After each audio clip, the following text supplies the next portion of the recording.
आज की कहानी है स्वर्ग की यात्रा। एक धोबी था और वह अपने साथ एक गधा रखता था और वह गधे को साथ लेकर सभी के घर से कपड़े लेकर आता और धोकर उसी पर लाद देता।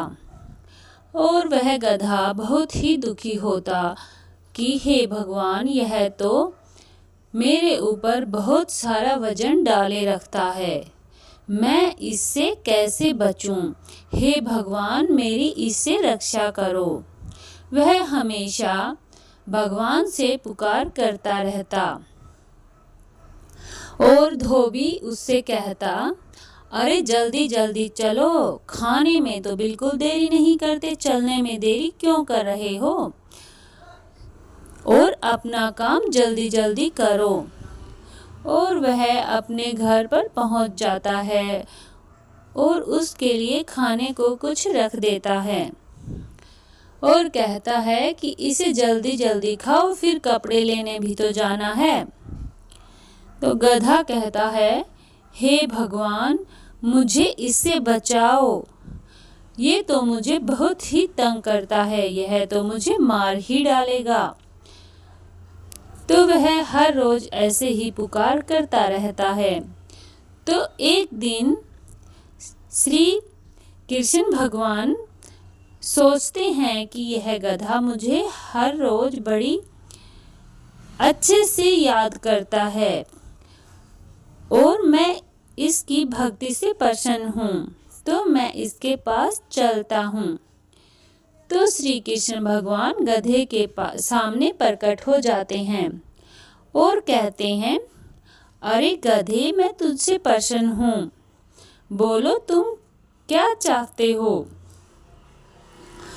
गधा भगवान को अपने सामने देखकर सोचता है, ये भगवान तो हो नहीं सकते, ये जरूर धोबी अपना रूप बदल कर आया होगा। तो गधा कहता है, भगवान, मैं आपके जितना तो समझदार नहीं हूँ, लेकिन मैं गधा हूँ, मूर्ख नहीं हूँ। मुझे फर्क पता है भगवान में और धोबी में। ये बात सुनकर भगवान हंसने लगता है और कहता है, अरे मैं अब तुझे कैसे विश्वास दिलाऊं, मैं भगवान ही हूँ।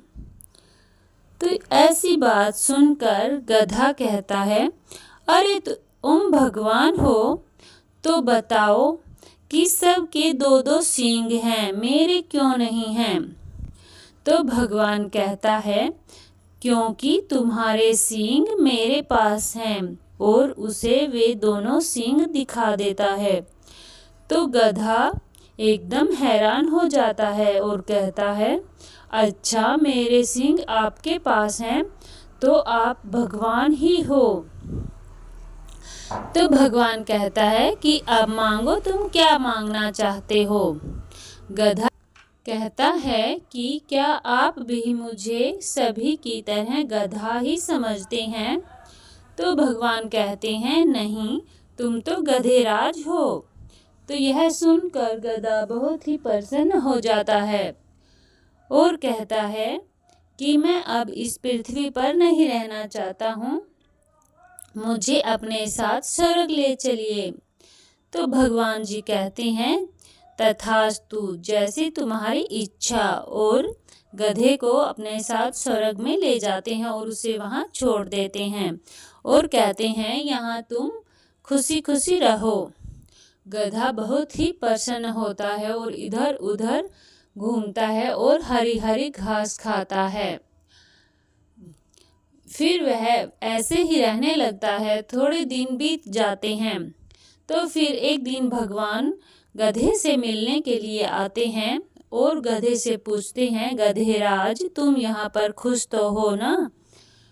भगवान को देखकर गधा बहुत ही चुपचाप खड़ा हो जाता है और कहता है, भगवान, यहाँ अकेले मेरा मन नहीं लगता, मुझे अपने दोस्तों की याद आ रही है। अगर आप मेरे दोस्तों को भी यहाँ पर ला दें तो मेरा मन लग जाएगा। भगवान कहता है ठीक है, मैं तेरे दोस्तों को भी यहाँ पर ले आता हूँ। भगवान अंतर्ध्यान हो गए और पृथ्वी पर गए और वहाँ से कुछ और गधे पकड़कर ले आए और उसके पास छोड़ दिए। और अब वे अपने दोस्तों के साथ घास चरते हैं और खुशी खुशी घूमते हैं। और फिर वह सारे मिलकर अपना होंची होंची का गाना गाने लगते हैं और जिससे स्वर्ग की शांति भंग होने लगती है और वह उनकी आवाज़ भगवान तक भी पहुंचती है। तो भगवान सुनते हैं कि ये किसने स्वर्ग का शांति भंग किया है। तो वह गधे के पास जाते हैं और कहते हैं कि अरे गधेराज, तुम यह क्या कर रहे हो। तो गधे बोलते हैं कि कुछ नहीं महाराज, हम तो अपना गाना गा रहे हैं, हमारे गाने से तो शांति मिलती है। तो भगवान जी कहते हैं यह पृथ्वी नहीं है, यह स्वर्ग है, यहाँ पर शांति भंग हो रही है और हम अपनी भक्ति भी नहीं कर पा रहे हैं। तो गधेराज ने कहा अरे भगवान, क्या हमें बोलने की भी अनुमति नहीं है? अगर हमें बोलने भी नहीं दिया जाएगा तो हमें पृथ्वी पर ही भेज दीजिए। तो भगवान जी कहते हैं अगर तुम्हारी इच्छा पृथ्वी पर जाने की है तो मैं क्या कर सकता हूँ, और उन्हें पृथ्वी पर पहुँचा देता है। तो वहाँ पर धोबी गधे से बोल रहा है कि जल्दी उठो और अपना खाना खा लो, इतने सोते रहते हो और दोबारा मत सो जाना, ये खाना जल्दी से खा लो, फिर कपड़े लेने भी जाना है। और गधा धोबी को अपने सामने देखकर चौंक जाता है और कहता है क्या मैंने सपना देखा था।